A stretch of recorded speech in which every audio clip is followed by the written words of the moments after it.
ሰላም ጤና ይስጥልን ውድና የተከበራችሁ የገኒ ዩቲዩብ ቻናል ቤተሰቦች ሰላማችሁ በያላችሁበት የምድር ጥግ ብዝት ሙልት ትርፍ ይበልኝ። ለዚህ ቻናል አዲስ የሆናችሁ ሰብስክራይብ እንዲሁም ነባር ቤተሰቦቼ ላይክ ኮሜንት ማድረግና አትርሱ።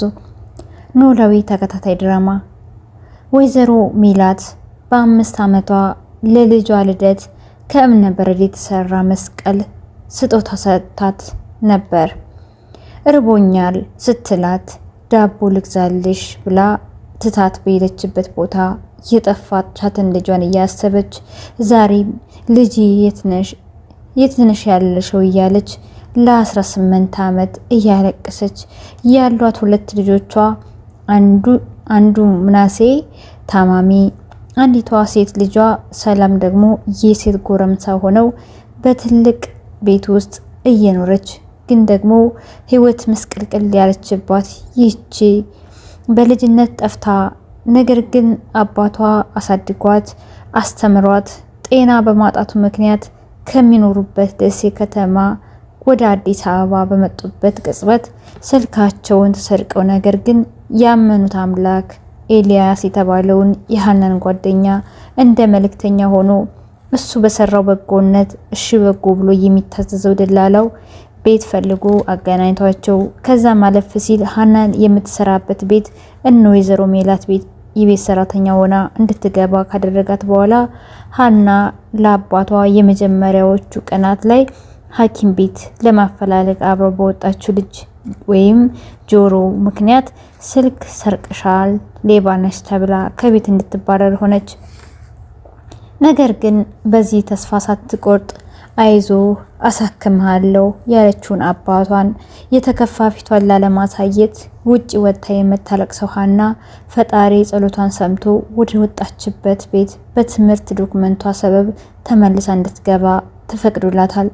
ነገር ግን የጠፋችው ልጅ የሐሴት ምትክ ተብሎ ምናሴ ያለችው እናቱ በጣም ለሷ አዛኝና ሩህሩህ ስለሆነ ሐሴትም በልጅነቷ እንደሱ ታስብ ስለነበር አሁንም ሃናን በበጎ እንጂ እናቷና እህቱ እንደሚያስቡት ሌባ ብለው አሊያም ዝቅ አድርጎ እንደሚያመነጫጭቋት አይደለም። ይልቁንስ ለሃና በጣም ያዝንላታል። እናትና እህቱ ግን በጣም በክፋት ጠምደዋታል።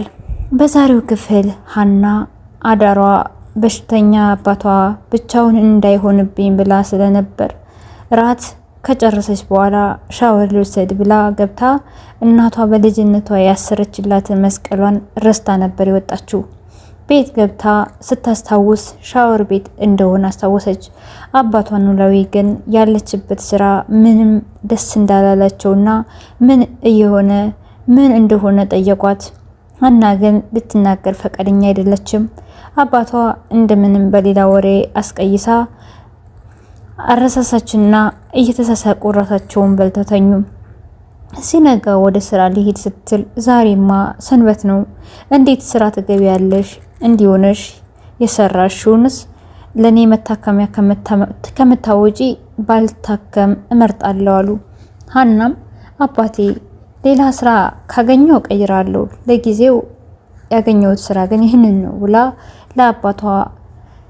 ለአባቷና ለጆሮ ምግብ ሰርታላቸው ወደ ስራዋ ስትገባ ወይዘሮ ሜላት ልጄ የት ሆነሽ ነው እያለች በልጇ በሰላም ስትበሳጭ አምሽታ ገብታ እሷን ስትንከባከብ ይሄኔ ልጄ አጠገቤ ብትሆኝ እኮ አለውልሽ ትኝ ነበር እያለች ስታለቅስ ይዛው ያደረችውን ፎቶ አስቀምጣ ሆዷ ልጄ ትሆናለች ብላ ያልጠረጠረቻት ሃናን በግልምጫ ተቀብላ ሽንት ቤቱን እንድታጸዳ አደረገቻት።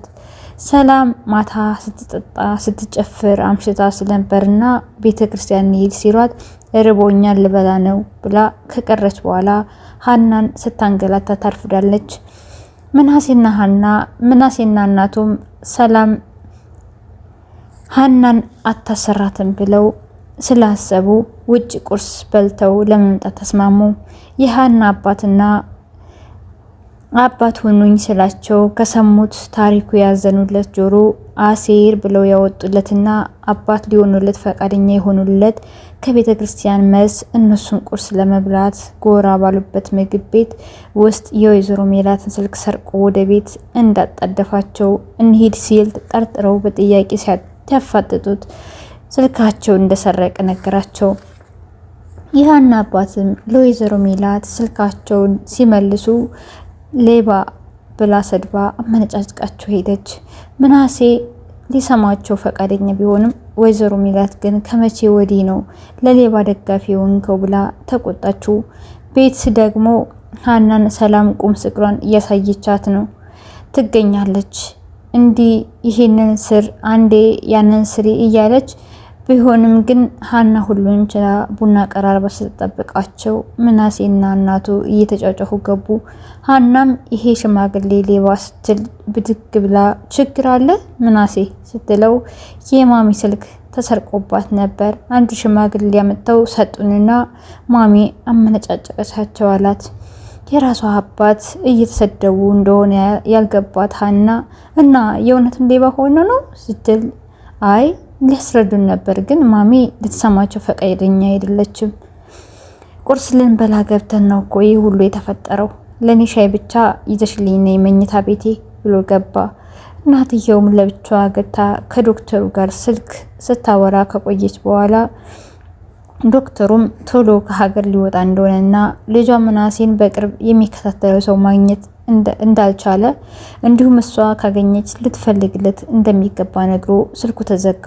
ሀና ድምጻቸው ሲጠፋባት ልታያቸውም በዛውም ቡና ፈልቷል ብላ ልትጠራት በሩን ከፍታ ስትገባ ምን ፈለግሽ አለቻት። እሷም አይ እትይ ሊውት ብዬ እኮ ነው፣ ደግሞ ቡና ፈልቷል ልጠራዎት ብዬ ነው ብላ መለሰች። ሜላትም ራሴ እመጣ ነበርኩ ብላ ወጣች። ሌባ ተብለው የተሰደቡት የሀና አባትም አሴር ብለው ስም ያወጡለት ልጃቸው መሰደቢያቸው እንደሆነ የተረዱት ይቅርታ ሊጠይቃቸው ሲመጣ ውጣልኝ ብለው ለሽንፈቱ ከዚህ በፊት ሰይጣንን ዛሬ ደግሞ ማህበረሰቡን ባይገፋኝ ሌባ አልሆንም ነበር እያለ ለማሳዘን ሞከረ። የአንተ አባትስ ይህንን ጉድ ሳያይ መሞቱ የታደለ ነው አሉትና አጠገቡ እንዳይደርስ አባረሩት። ማታ ካለወትሮዋ ሰላም በጊዜ ቤት ከትማለች። ይሄ የገረመው ወንድሟ ሲጠይቃት እናቱ እየበላች እናቱ ጭቅጭቅ ልታነሳ ነው አይደል አለችው። ምግብ እየበላች ያለችው ሀና በዝምታ እያዳመጠች ነው። የቤት ሰራተኛ ስለሆነች ናቀቻት። ወይዘሮ ሜላት የትምህርት ውጤቷን አይታ እንዳላየች ዶክተሩ እኮ ሰው ፈልጊኛልኝ አለኝ፣ እባክሽን ሰላም ሰው ፈልጊ እያለች የተከፈለውን ብር እከፍላለሁ እያለች እያወራች ሰላም ውሃም ጭልኝ አለቻት። ሰላም ምግብ ትታ ስትነሳ ሀናም ምግብ ትታ ስትነሳ ምናሴ ሰላምን ለመቆጣት ሞከረ። እናቷም ሰራተኛ አይደለች እንደፈለገች ማዘዝ ትችላለች አሉ እናትና ልጅ ሀናን በአንድ ቃል። ሰራተኛ እኮ ናት በአንድ ቃል አሉ። በቀጣይ የሀና አባት የጤና ትምህርት የምናሴ የግል ሐኪም ሆና ሀና ባላት የጤና ትምህርት የግል ሐኪም ሆና ትቀጥል ይሆን ወይንስ በቤት ሰራተኛነቷ ብቻ አባቷ ሌባ ተብለው እንደተሰደቡ ይነግሯት ይሆን? አባቷ ሌባ ተብለው እንደተሰደቡ ብትሰማ ይህንን በሷ የመጣውን ከእንጀራዋ ያባረራትን ልጅ ዛሬ በአባቷ ድክመቷ በሆነው መጥቶባት ዝም ብላ ታልፈው ይሆን? በቀጣይ ይህንን አብረን የምናይ ይሆናል። ይህንን ቻናል ሰብስክራይብ ማድረግን አትርሱ።